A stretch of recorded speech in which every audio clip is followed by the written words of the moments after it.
débat, peut-être que le but, c'est de s'accorder sur quel consensus, quelles convictions fortes sur lesquelles on peut s'appuyer pour transformer et repenser la gestion de l'eau dans sa globalité. Alors, pour en débattre aujourd'hui, donc on a à l'écran Yvan Cabarello, donc, qui est hydrogéologue au BRGM, voilà, qui n'a pas pu se déplacer aujourd'hui, mais qui est un expert de la ressource en eau. Nous avons donc Nathalie Broussard, qui est dirigeante d'Agro-Ressources. Elle se présentera un petit peu plus, évidemment, après. François Gontard, qui est directeur adjoint, donc en charge de la partie aménagement au niveau du BRL, donc réseau hydraulique région Occitanie.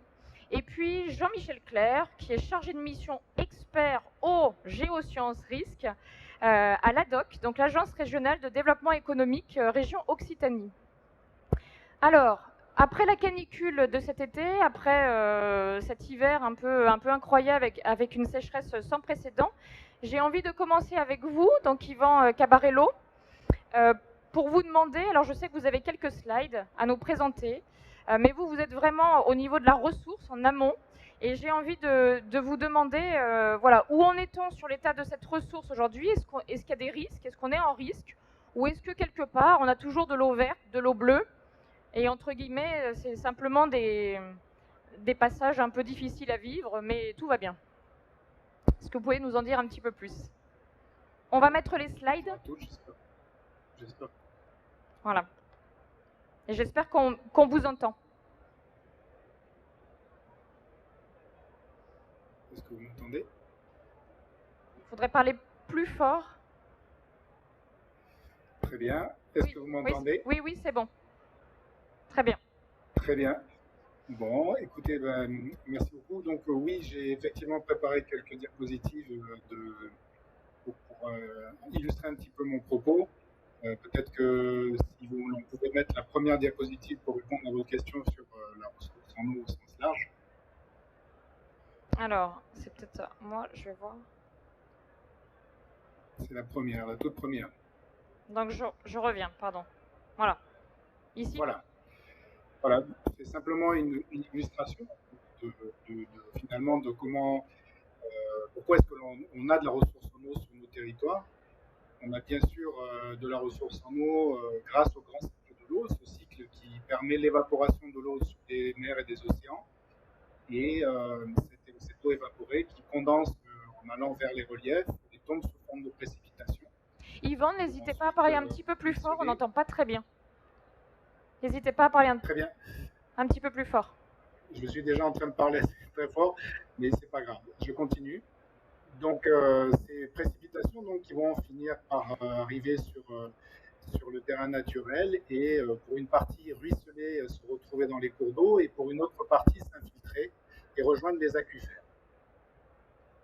Donc, en gros, on dit qu'à l'échelle de la France, 60% de l'eau qui précipite sous forme de précipitation va être évaporée et le reste, 40%, va être réparti entre l'eau qu'on trouve dans les cours d'eau et l'eau qui va s'infiltrer, avec de l'ordre de 15% pour le ruissellement et 25% pour les infiltrations. Donc voilà la raison pour laquelle on retrouve de l'eau dans nos paysages aujourd'hui. Et si on différencie un petit cycle de l'eau d'un grand cycle de l'eau, c'est parce qu'une partie de cette eau, effectivement, évidemment, est prélevée pour alimenter nos usages. Et c'est le transfert de cette eau au travers des différents dispositifs d'utilisation de cette eau qu'on appelle le petit cycle de l'eau. Mmh. Et aujourd'hui, Allez-y. Allez-y. Non, je voulais simplement dire que donc aujourd'hui, on dispose donc d'une ressource en eau qui, sur le territoire, est en général relativement abondante. Malheureusement, l'évolution du climat et la sécheresse que l'on vit actuellement l'illustrent bien, fait que nous pouvons commencer à affronter dès aujourd'hui des situations de tension. Mmh. Donc, lorsqu'on regarde un petit peu les usages qui sont faits de cette ressource en eau, dont j'ai rapidement brossé un portrait, on a en gros 4 grands types d'usages, tout ce qui concerne les usages pour refroidir les centrales électriques et également les usages industriels divers. Ensuite, tout ce qui concerne ce qui vous intéresse aujourd'hui au premier chef, c'est-à-dire les usages agricoles, et on différencie les usages directement d'irrigation pour l'agriculture ou d'utilisation pour les activités agricoles de ce qui est alimentation des canaux qui peuvent éventuellement venir irriguer des cultures, et enfin la production d'eau potable. Et nous devons garder à l'esprit que si les prélèvements de la ressource peuvent être relativement importants, et notamment dans les périodes où la ressource en eau est relativement réduite, c'est-à-dire en été, il est évident qu'il y a une différence entre l'eau qui est effectivement consommée, qui est bien en moins grande quantité, que l'eau qui est prélevée, puisqu'une grande partie de l'eau qui est prélevée est susceptible de revenir dans le milieu naturel. Est-ce que le cycle de l'eau est perturbé aujourd'hui? Alors le cycle de l'eau est aujourd'hui perturbé, alors je dirais à deux niveaux. D'une part, par le fait que l'on utilise cette ressource en eau donc, qui est présente dans le grand cycle de l'eau pour le faire entrer dans le petit cycle de l'eau. Et donc du coup, ces prélèvements forcément impactent la ressource.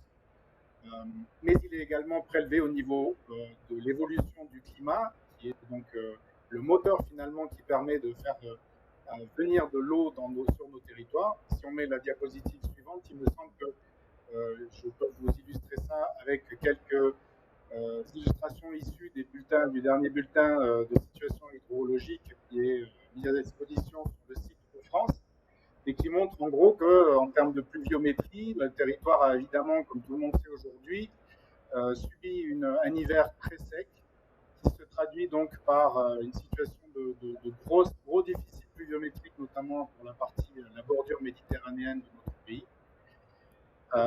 Et cette situation de pluviométrie, si l'on peut afficher la diapositive suivante, se traduit en termes de ressources renouvelables par un déficit évidemment de l'eau disponible. Moi, je pense que vous avez sauté une diapositive, excusez-moi. Ah. Ou alors si vous pouvez revenir. Non, il y avait pas. Excusez-moi, voilà. En fait, c'est moi, je me suis trompé, excusez-moi. Sur la carte, nous avons l'illustration donc de ce qu'on appelle les précipitations efficaces. C'est cette ressource renouvelable que j'évoquais, c'est-à-dire l'eau qui est disponible pour le ruissellement et l'infiltration.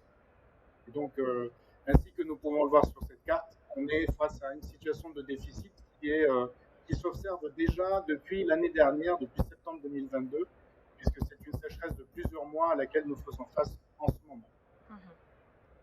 Alors, si on essaye d'illustrer, donc c'est les diapositives d'après, l'impact de cette sécheresse sur à la fois les nappes et les cours d'eau, sans surprise, bien sûr, on se retrouve face à des difficultés avec des déficits assez importants sur pas mal de cours d'eau du territoire, comme vous pouvez le voir sur la carte de gauche, où en gros tous les cours d'eau pour lesquels vous avez des couleurs jaune, orange ou rouge sont en déficit par rapport à la situation normale en ce mois de mars 2023.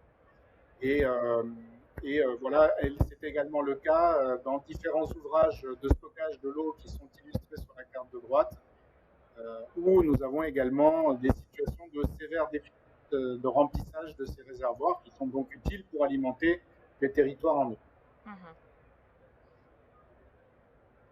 Voilà. Et donc simplement, ça se traduit, cette situation, par un certain nombre de territoires, de départements pour lesquels les préfectures ont commencé à mettre en place des systèmes de réduction des prélèvements avec pas mal d'arrêtés préfectoraux qui ont été passés pour limiter les prélèvements dans certains territoires. Et vous voyez par exemple que dans les Pyrénées-Orientales, on est en situation d'alerte renforcée, ce qui généralement est une situation que l'on peut observer plutôt en fin d'été.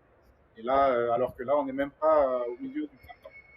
Et justement, alors là, j'ai une question pour vous et puis peut-être pour François Gontard aussi. Donc effectivement, on est déjà en restriction. Quelles sont les prévisions pour cet été? Est-ce qu'on va continuer quelque part à être en restriction, et enfin quelle que soit, je dirais, la température? Ah, il faut peut-être appuyer. Normalement, voilà, merci. Donc, en fait, les prévisions météo sont peu fiables au-delà d'une quinzaine de jours, donc c'est très difficile de dire ce qui va se passer au mois d'août. Simplement, on sait bien qu'on est dans des régions où, voilà, passé fin mai, la probabilité qu'il pleuve se réduise. Donc je dirais que statistiquement, s'il ne pleut pas d'ici fin mai, la situation ne peut que se tendre sur les ressources. Okay. Malheureusement, hein, c'est une réalité statistique. On y reviendra donc au cours du débat aussi, ben voilà, sur quelle concertation on peut mettre en place. Et puis vous avez quelques exemples quand même de réussite, voilà, où on a quand même quelques exemples qui peuvent nous permettre de nous appuyer dessus. Peut-être je voudrais passer la parole à Nathalie Broussard, parce que avant toute chose, alors quand on est dans une situation de ce type, je sais Nathalie que tu as énormément de travail en ce moment, tu es très sollicitée par les agriculteurs, puisque donc du coup AgroRessources est une société spécialiste en outils de mesure pour l'agriculture, donc sonde, tensiomètre, tu vas nous expliquer. Et aujourd'hui, j'ai presque envie de demander, est-ce qu'on a, quand on est arboriculteur, maraîcher ou agriculteur, est-ce qu'on a tous les outils en main pour mieux piloter au quotidien son irrigation? Alors, on a une présentation, je précise aussi, et puis je passe les slides si tu veux. Donc bonjour à tous, donc Nathalie Broussard, je suis gérante d'AgroRessources. On est une petite société basée dans le Vaucluse et on est spécialisé en pilotage de l'irrigation. Donc on va voir sur les slides, donc on fait à la fois du conseil auprès des producteurs agricoles sur quelle irrigation faire chaque semaine pour adapter cette irrigation à la semaine parce que c'est comme ça que ça se travaille.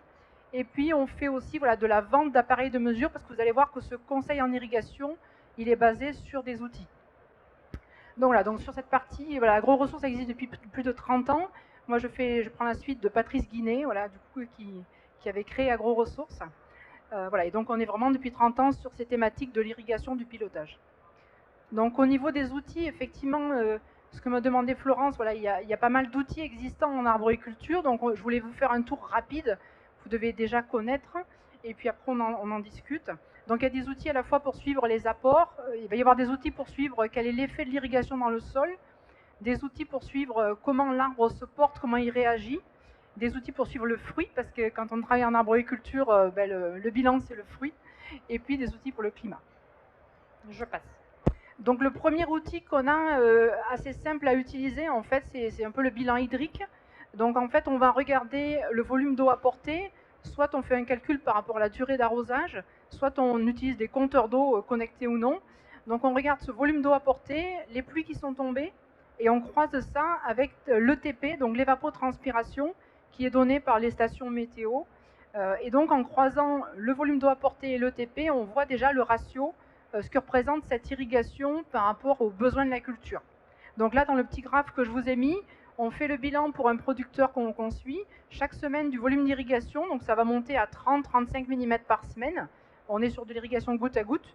Et en fait, donc c'est les bâtons bleus foncés semaine par semaine, et on croise ça avec la courbe orange qui est la courbe d'ETP. Et donc là, on voit, c'est une variété de pêche précoce. On voit qu'on est resté en fait en dessous de l'ETP pendant toute la saison.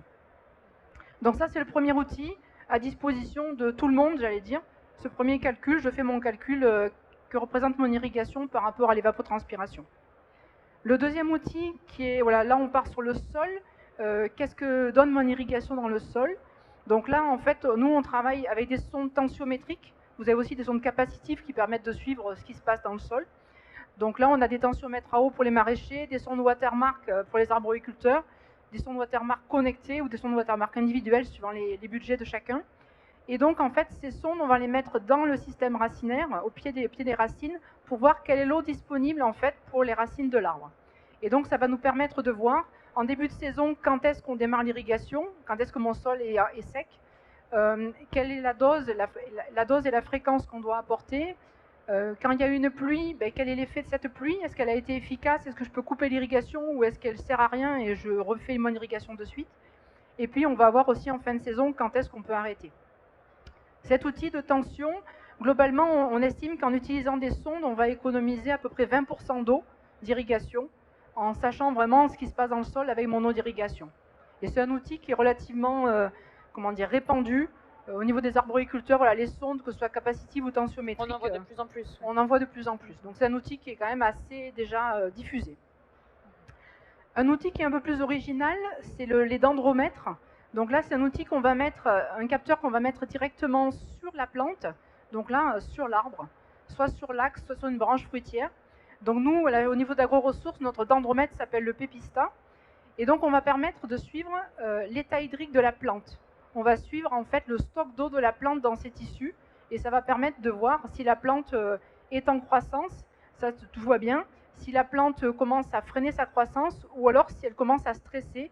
Donc un stress hydrique, c'est en fait la plante n'arrive pas tous les jours à reconstituer son stock d'eau, elle se déshydrate en fait de jour en jour. Alors souvent c'est lié, avant c'était souvent lié à l'irrigation, il y avait un manque d'irrigation, la plante se déshydratait, et aujourd'hui de plus en plus les stress qu'on voit c'est des stress climatiques. Donc en fait la plante subit le climat et n'arrive pas, même avec une irrigation entre guillemets confortable, la plante rentre en stress quand même. En fait on a des conditions quand même climatiques qui deviennent clairement de plus en plus difficiles pour la plante. Donc là, je voulais illustrer avec une courbe voilà, qui vous montre, donc on mesure le diamètre en fait de la branche, et donc on va voir ce diamètre qui baisse en journée et qui se reconstitue la nuit, qui baisse en journée, qui se reconstitue.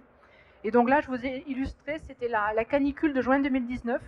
Donc si je vous demande quel est le 28 juin 2019, on a vu ces records de chaleur, vous verrez vite sur la courbe, c'est le jour où il y a la plus grande contraction et reprise de diamètre. Donc on voit vraiment l'impact du climat sur l'arbre. Alors, on voit qu'il y a eu une très forte demande hydrique ce jour-là, mais il n'y a pas eu de stress. C'est-à-dire que l'arbre a continué quand même à faire de la croissance de jour en jour. Donc, il a utilisé beaucoup d'eau de ses tissus, mais le soir, il a réussi à reconstituer sa réserve, il ne s'est pas déshydraté. Est-ce qu'il y a néanmoins un risque, on va dire à terme, si on rentre vraiment dans des cycles très longs comme ça de sécheresse et de canicule? Alors, c'est vrai qu'on est un peu aujourd'hui désarmé pour savoir qu'est-ce qui se passe. Voilà, nous, des fois, on voit que ça stresse, des fois, ça ne stresse pas. Après, quel est l'impact à terme? Par exemple, là, la parcelle que je vous illustre, nous, au niveau de la mesure, on a vu qu'effectivement, il n'y avait pas de stress. C'est une parcelle en fait de Marcillargues, à côté de Montpellier, où on a eu des brûlures sur fruits et des brûlures sur feuilles. Donc, en fait, le capteur me donne une indication sur cet état hydrique de l'arbre, ce qui ne veut pas dire qu'il n'y a pas eu des dégâts sur la parcelle. Donc j'avoue qu'on est encore un peu dans l'expérimentation en fait, de voir comment ce climat impacte sur les arbres. Un autre indicateur complémentaire, c'est le suivi du calibre des fruits. Alors on peut le faire, là je vous ai mis une photo d'une pomme qui est marquée, parce que toutes les semaines, le producteur va venir mesurer en fait une dizaine de pommes en fait, dans son verger, pour suivre l'évolution du calibre et vérifier que la prise de calibre se fait bien. Et donc ça, c'est un indicateur complémentaire. On va piloter l'irrigation avec cet indicateur, avec les autres. Et puis voilà, nous, on s'amuse un peu en R&D, j'allais dire. On a aussi un capteur Pépista qui se met sur le fruit. Donc en fait, on va mesurer le diamètre du fruit heure par heure. C'est la petite courbe que je vous mets là qui va monter avec des petites vagues. Et donc là, on s'amuse en ce moment à voir qu'en fait, la croissance du fruit n'est pas du tout linéaire. Le fruit grossit à certaines heures, stabilise son diamètre à d'autres et même éventuellement perd du diamètre. Donc en fait, il grossit souvent la nuit, le matin, et il perd du diamètre l'après-midi. Et on va voir on est en train de travailler sur ça justement, de voir quelles sont les heures de grossissement. Alors ça dépend des variétés de fruits, ça dépend de beaucoup de choses, donc c'est très compliqué. Et on voit clairement que ça dépend aussi de l'état hydrique de l'arbre. Donc certains arbres qui sont dans un état hydrique un peu plus difficile vont avoir cette perte de diamètre du fruit et qui peut durer jusqu'en septembre, par exemple sur des rosiglots. On travaille surtout sur la pomme là-dessus, alors qu'effectivement d'autres arbres qui eux sont dans un meilleur état hydrique vont avoir cette perte de diamètre qui s'arrête plus rapidement. Est-ce qu'aujourd'hui, avec le recul, on a tous les outils, on va dire, existants, enfin possibles et imaginables pour vraiment gérer au mieux et piloter au mieux son irrigation? Ou est-ce qu'on peut encore faire des efforts par rapport à ce qui se passe en Israël justement ou dans d'autres pays? Alors en fait, je vous ai présenté beaucoup d'outils de mesure pour voir en fait voilà, quel est l'impact de l'irrigation sur la parcelle, sur les plantes, sur le sol. Donc ces outils, effectivement, on voit qu'il y en a beaucoup. Donc, par exemple, le Pépista, c'est plus compliqué à interpréter, donc c'est difficile, c'est pas forcément un outil qui est très diffusé. Souvent, voilà, nous, on fait du conseil sur le Pépista voilà, pour expliquer comment interpréter les données et donner un conseil au producteur. Donc ces outils, ils existent. La difficulté souvent qu'on voit au niveau des producteurs, c'est la difficulté pour appliquer à la limite les conseils, les consignes qu'on peut donner chaque semaine. Il faut en fait que le producteur soit disponible. Il faut que le matériel après de pilotage de l'irrigation, donc toutes les électrovannes, les programmateurs, permettent de différencier parcelle par parcelle. Il y a vraiment une optimisation qui est possible, mais qui n'est pas forcément facile à mettre en pratique sur le terrain. Donc aujourd'hui, c'est vrai qu'il peut y avoir du manque de temps, de l'adaptation du matériel. Donc après, quand les équipements d'irrigation sont renouvelés, le producteur va passer sur des niveaux d'équipement au-dessus qui permettent une différenciation des parcelles. Mais aujourd'hui, voilà, on voit quand même chez une grande partie une difficulté quand même à faire un réglage optimum en fait de cette irrigation. Est-ce qu'il faut investir par exemple dans des outils connectés pour gagner du temps? Alors il y a les outils connectés, par exemple tous nos clients qui ont des électrovannes connectées, des programmateurs, etc. où à distance on peut dire ah ben tiens cette parcelle j'arrête l'irrigation ce soir, demain je vais arroser plus là. C'est sûr qu'effectivement ça facilite énormément. Et après c'est des problèmes effectivement d'investissement, en fait d'équipement à mettre en place. Donc il y a une notion d'enjeu en fait et d'impact et voilà, de renouvellement d'équipement. Souvent c'est une histoire de renouvellement. Est-ce qu'aujourd'hui tout le monde est équipé ou entre guillemets on a vraiment une grosse marge de manœuvre et surtout dans le contexte actuel on a de risque? Pour moi on a une grosse marge de manœuvre. Alors déjà nous effectivement on suit quelques arboriculteurs, enfin dans la région, dans le sud-est, on voit que déjà tous ne sont pas, même s'ils sont sensibilisés à ce côté pilotage de l'irrigation et aux impacts, déjà tous ne sont pas équipés pour pouvoir appliquer nos consignes précisément. Donc effectivement, la marge de manœuvre est importante, surtout sur la partie connectée qui facilite énormément cette mise en pratique des consignes. Merci. Alors j'ai envie maintenant de me retourner à nouveau vers vous, François Gontard. Donc vous êtes vraiment en charge de toute la gestion territoriale de l'eau, donc la partie aménagement au sein du BRL. Alors je précise que l'eau en région Occitanie, les infrastructures sont propriété de la région et vous l'avez en fait en délégation, donc au niveau du BRL. Donc c'est vous quelque part qui ouvrez les vannes, quoi, qui gérez un peu tout le réseau d'infrastructures. Alors comment se passe la concertation territoriale pour justement sécuriser, mailler la ressource et comment s'organise quelque part le débat dans les territoires? C'est vrai que notre prédécesseur en a beaucoup parlé, là on est en plein dedans. Oui. Alors au niveau des ressources, voilà, le micro met un petit temps de démarrage. Il faut parler fort. Voilà. Donc au niveau des ressources, nous sommes sur un territoire qui est quand même très contrasté. Déjà, je voulais commencer par ce petit préalable, c'est-à-dire que le réseau que l'on gère s'étend, alors je vais aller d'est en ouest, du Gard, l'Hérault et l'Aude. Donc nous ne sommes pas présents, le réseau hydraulique régional n'est pas présent dans les PO, donc sur le secteur Perpignan nous ne sommes pas installés. Donc ce réseau est alimenté pour la plus grande partie en quantité par l'eau du Rhône, qui représente 80% des volumes d'eau que l'on distribue. Donc là, on est sur une ressource qui est quand même un fleuve très abondant. Voilà. Donc on ne dit plus illimité, parce que ce n'est pas le cas. Toutes les études montrent que le débit du Rhône a diminué depuis les années 60 et va continuer à diminuer. Simplement, je donne juste un chiffre pour situer un peu les enjeux. Le Rhône déverse 55 milliards de mètres cubes d'eau par an en Méditerranée.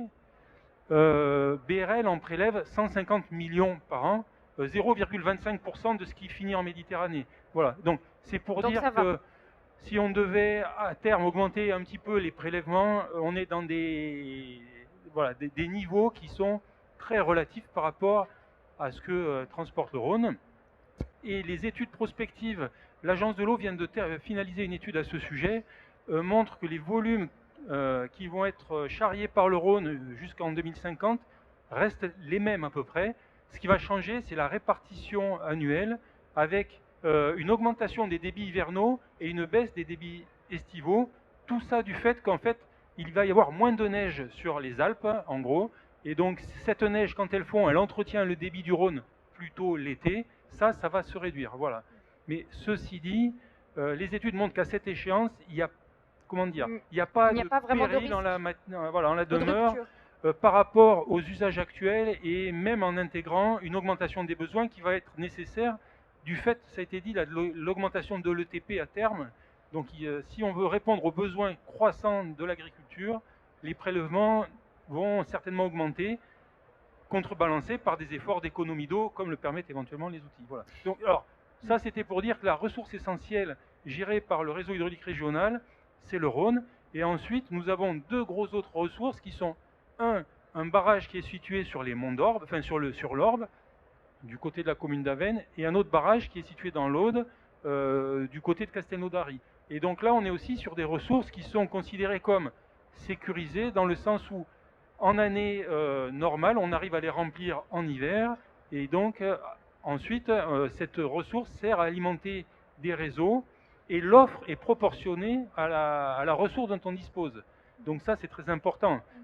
Alors, je dis en année normale, il se trouve qu'au moment où on parle, le barrage de la Ganguise est à moitié rempli, et donc les agriculteurs le savent et ont en gros coupé par deux leur assolement en culture irriguée, hein, voilà, pour en tenir compte.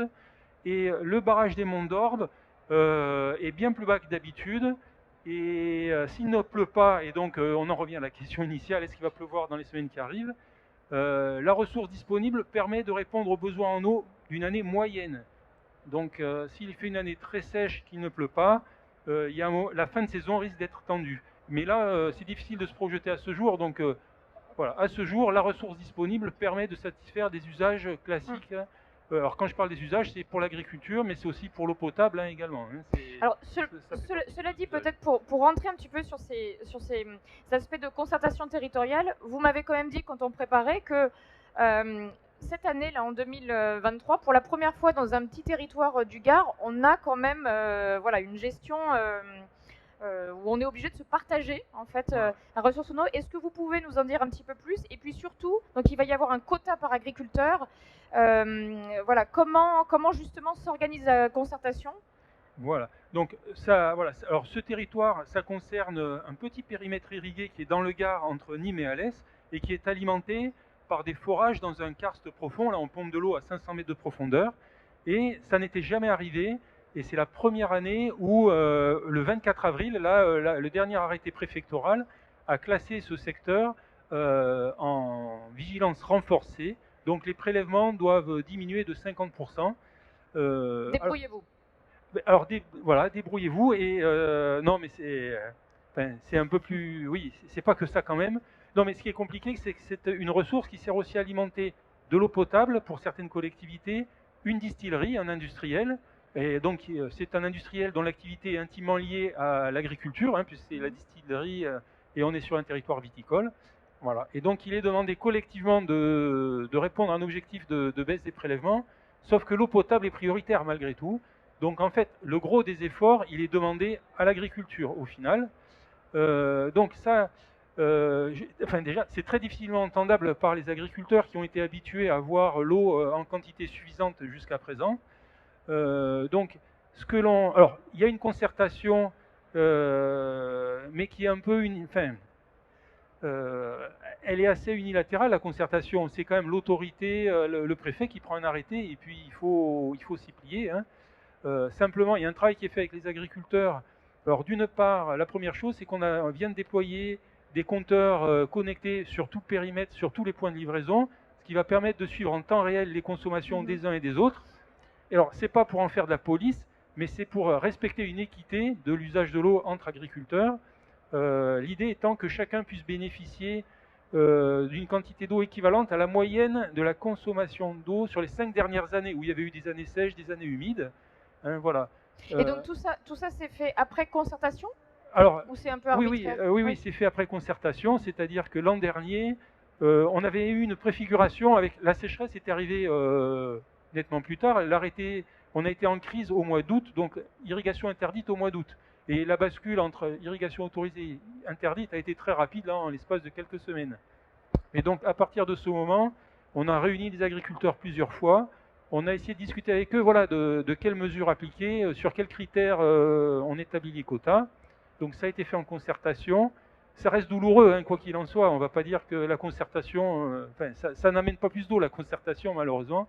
Donc c'est simplement l'acceptation voilà, de la règle. Ce qu'on fait aussi en ce moment, c'est qu'on a un travail où on va... Alors ça concerne une 60aine d'agriculteurs, hein, pour situer le périmètre, que l'on rencontre en ce moment tous un par un, pour voir avec eux les cultures, les surfaces irriguées, le matériel d'irrigation en place, si éventuellement ils ont des outils de pilotage, pour essayer de renforcer du conseil de l'appui. On ne va pas faire la même chose avec un agriculteur qui fait de la vigne tout en goutte à goutte et qui éventuellement est déjà hyper équipé en outils et hyper pointu, et quelqu'un qui ferait... alors chez nous ça n'existe pas, il n'y a pas de maïs irrigué, des choses comme ça, mais qui aurait de l'irrigation par aspersion, voire gravitaire, je pense qu'il y en a très peu. Mais en tout cas, on fait ce diagnostic des pratiques pour essayer après de proposer les outils d'accompagnement les plus ciblés. Et aussi identifier, parce qu'il y a des assolements qui changent quand même d'année en année. On a pas mal de cultures pérennes, ça limite, mais il y a des gens qui font du melon, de l'asperge, il y a de la tomate de conserve, ça peut tourner. Et identifier les agriculteurs qui, une année donnée, auraient besoin de moins d'eau pour éventuellement la mettre à disposition de leurs collègues qui, cette année, eux, en auraient besoin. Oui, donc c'est quand même assez nouveau, c'est-à-dire ces schémas, on peut penser qu'ils vont se multiplier. Et donc, du coup, ça amène aussi les agriculteurs, quelque part, c'est un peu sain, Oui. ça les amène à rééchanger entre eux, à se Alors. partager quelque part, à être dans l'économie du partage, comme Jean-Pierre Voilà. l'évoquait avant. Tout à fait. Alors, vraiment, c'est totalement nouveau. Alors, bon, on aimerait s'en passer finalement, hein, parce que c'est quand même pas très agréable.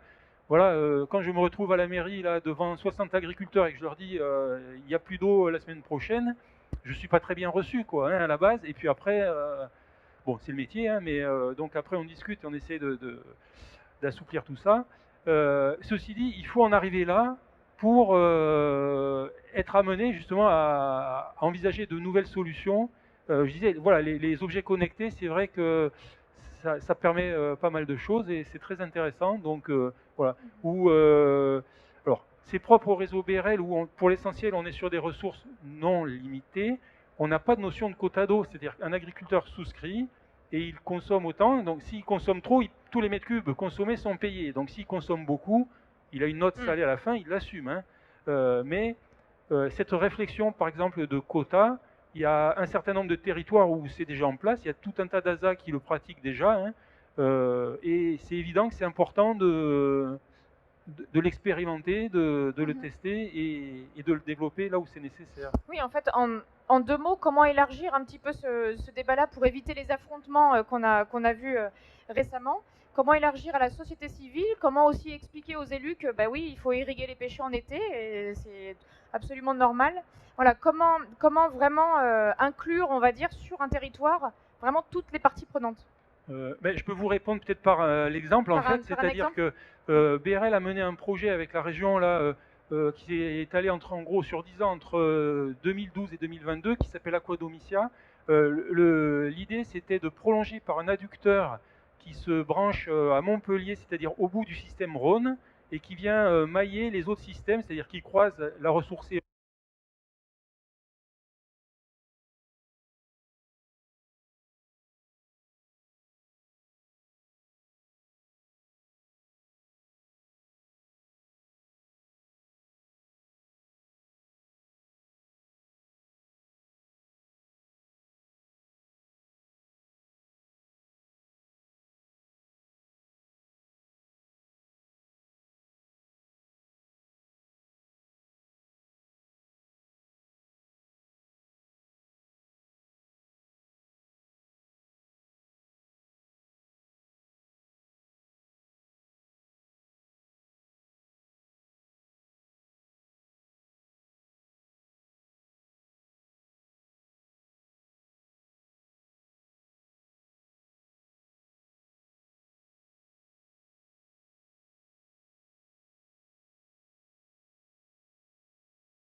Catherine Mifre, je suis conseillère à Pédille-à-la-Rivière, affectée par la sécheresse. Juste une question, ça a l'air assez simple. Quels sont les principaux freins en fait au développement justement de la réutilisation des eaux usées? Pourquoi on ne l'a pas fait avant? Il me semble que j'avais posé la question, effectivement. J'ai dit tout à l'heure, il y a une partie réglementaire qui est complexe et donc qui, dans le passé, a freiné les acteurs parce que il y a un dossier d'autorisation préfectorale, effectivement, qui est accordé ou qui n'est pas accordé par monsieur le préfet. Et donc ça nécessite des travaux préalables. Il y a des études de faisabilité technico-économique. Il y a aussi, je dirais, des conventions qui sont mises en place entre les irrigants, le délégataire de service qui gère la station d'épuration et la collectivité pour gérer les bonnes relations entre l'ensemble des acteurs. Donc ça, effectivement, ça n'est pas aujourd'hui, ce n'est pas une culture et ce n'était pas si simple que ça. Mais vous avez des projets comme à Clermont-Ferrand qui ont démarré en 1996 sur 500 hectares de maïs et aujourd'hui on est à plus de 1500 hectares de maïs. Donc vous voyez, dans la durée, ça se fait. Après, un des freins, il est aussi sur la notion du prix de l'eau agricole qui aujourd'hui est relativement bas. Le mètre cube d'eau réutilisé, il ne peut pas être gratuit. Il y a automatiquement un coût. Pourquoi? Parce qu'il y a un traitement, il y a automatiquement des analyses et il y a un suivi. Donc il y a aussi cette notion du prix de l'eau qui est importante. Quelles sont les mesures justement pour réduire ces freins? Parce qu'on ne pourra pas avancer si... Alors, sur les freins, la réglementation européenne, à mon avis, va simplifier parce que c'est un cadre unifié.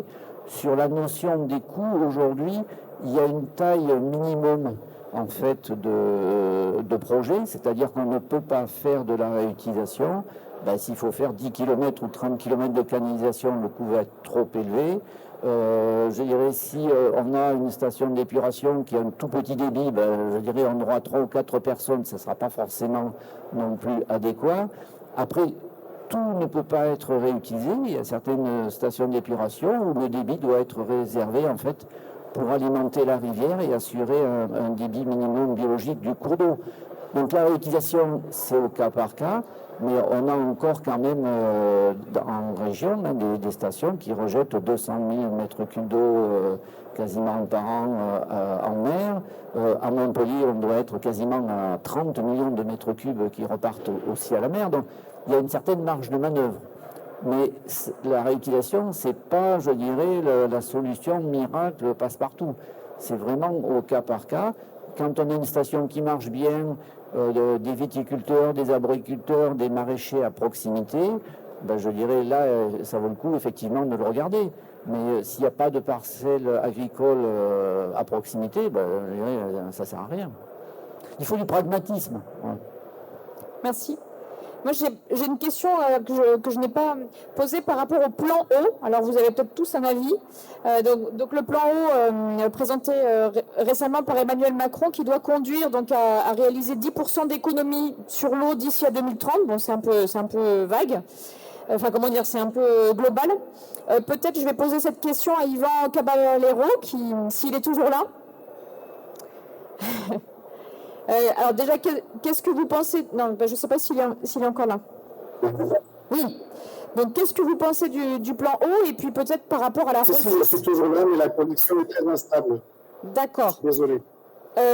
Alors, donc, qu'est-ce que vous pensez du plan eau et puis est-ce que le plan eau est de nature à jouer sur la ressource favorablement ou pas? Ou est-ce que c'est simplement une mesure très globale qu'il va falloir adapter à chaque territoire?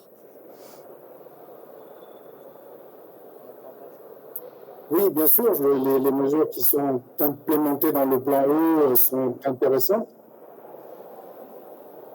D'accord. Donc ça peut jouer en tout cas sur le cycle de l'eau et on peut jouer sur la ressource. J'essaie de répondre, même si la connexion va peut-être rendre difficile ma réponse. Bon.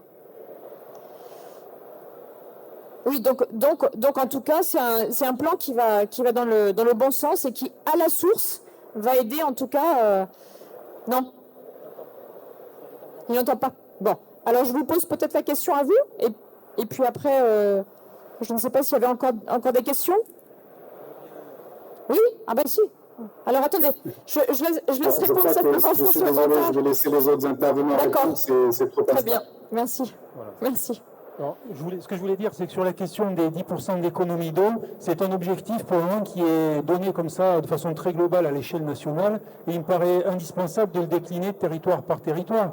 Parce que si vous êtes sur un territoire en tension ou pas en tension, l'enjeu n'est pas le même. Si vous êtes sur un territoire qui a déjà fait énormément d'efforts pour les économies d'eau, ça sera beaucoup plus difficile de consommer 10% de moins. Si on est, en revenant chez nous, là, on veut développer des filières locales, on veut de la souveraineté alimentaire, je sais pas, on veut manger des fruits, des légumes, ça va être difficile de les produire s'il y a des producteurs là dans la salle avec 10% d'eau de moins quand on sait que en 2050 l'évaporation sera de plus 20%, quelque chose comme ça. Ou en tout cas, ça va demander des prouesses à tous les niveaux, c'est-à-dire l'économie d'eau dans les réseaux, par exemple, moins de fuite, dans les pratiques, évoluer au niveau agronomique. Et tout à l'heure, vous parliez des liens avec la recherche. Il y a des attentes énormes, finalement, vis-à-vis de la recherche. La technique peut faire des choses, mais on a les cépages résistants à les sécheresses, par exemple. Enfin, l'agroécologie, il y a beaucoup de choses à découvrir encore, à mettre en œuvre. Donc, en tout cas, dire qu'il faut faire 10% d'économie d'eau d'ici 2030, oui, c'est très, en tout cas, c'est un challenge très, très relevé. Et évidemment, je pense qu'on serait tous d'accord pour dire que ça serait bien d'y arriver, mais il faut vraiment le décliner localement et voilà, ne pas en faire comme ça un objectif dans l'absolu, sinon j'ai peur qu'on soit déçu et qu'il ne soit pas forcément atteint partout. On prend une dernière question peut-être. Donc, Monsieur Lebalier pour l'association Alternativa. Il y a une question préoccupante au niveau local. Je ne sais pas si vous pourrez y répondre, peut-être le BRGM, mais si on n'a plus de connexion, ça va être difficile. Vous savez que les eaux de surface, évidemment, disparaissent dans tous les fleuves du département. Les nappes de surface sont à sec au-dessous de 12 mètres. Dans beaucoup de communes, déjà, il n'y a plus d'eau sur les forages à 12 mètres. Et même sur les forages plus profonds, des communes qui sont sans eau actuellement. Plusieurs communes, 4 ou 5 communes déjà qui sont affectées par le manque d'eau potable, quoi. Ça, c'est dans les Pyrénées-Orientales. Voilà, dans les Pyrénées-Orientales. Et on a une nappe, on a une nappe de surface et une nappe plus profonde qui s'appelle le Pliocène, sur laquelle tout le monde se rabat, c'est-à-dire qu'on va forer plus profond. Je voudrais savoir si on a des études du niveau du Pliocène, puisqu'on ne voit rien paraître dans la presse, donc au niveau scientifique, est-ce qu'on a des études sur l'évolution du Pliocène sur la saison qui vient, là, comment ça va évoluer, combien on va faire baisser le Pliocène, sachant que cette nappe se régénère sur des milliers d'années, quoi. On parle de 6 000 à 12 000 ans pour la régénération du Pliocène. S'il ne pleut pas, évidemment, ça ne se régénérera pas non plus, quoi.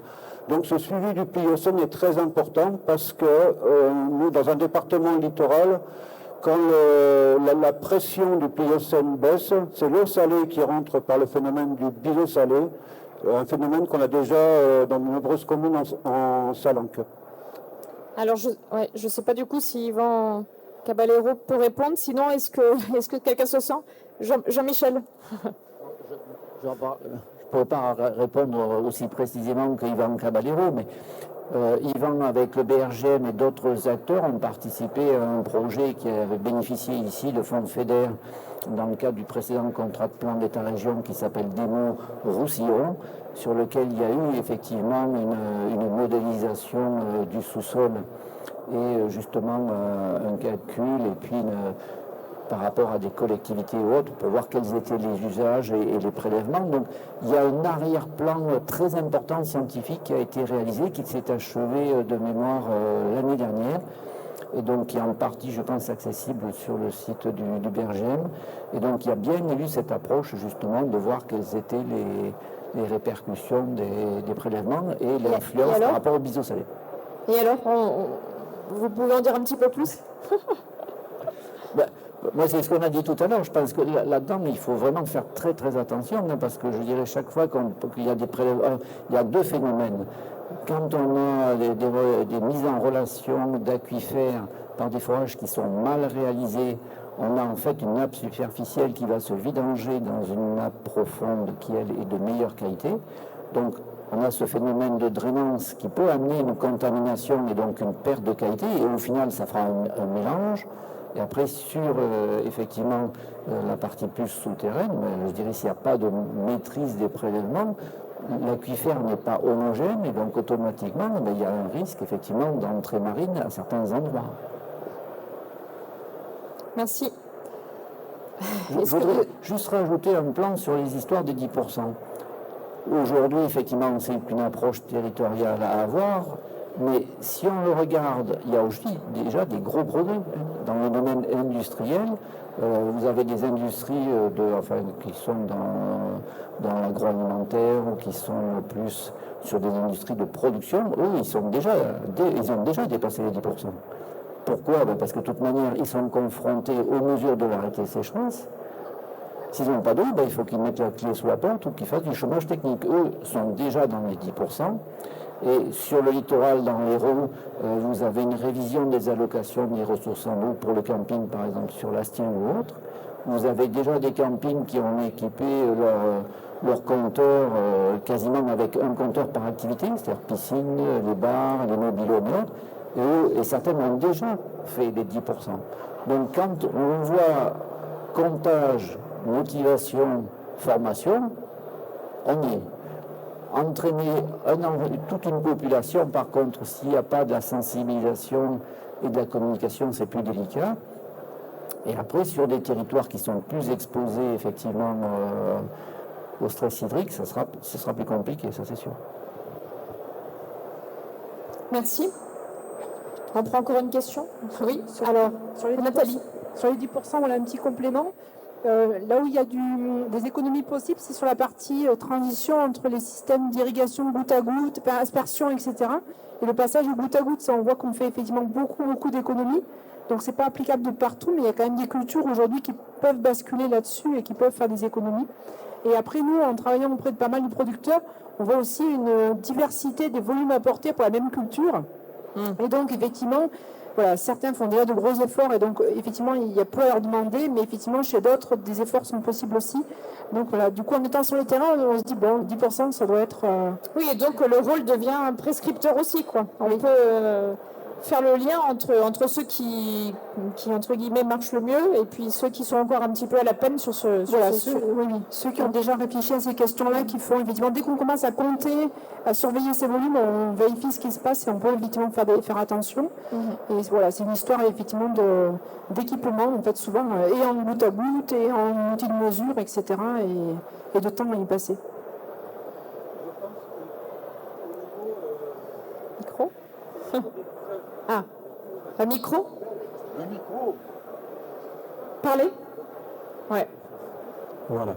Ce que je voulais dire, c'est qu'au niveau des usages de l'eau ramenés à l'hectare, par exemple, il y a certainement 10% de gagnés, mais quand on voit, par exemple, qu'au cours des 20 dernières années, là, enfin, un peu moins en 2000, l'irrigation de la vigne a explosé, donc il y a bien des surfaces nouvelles qui sont irriguées.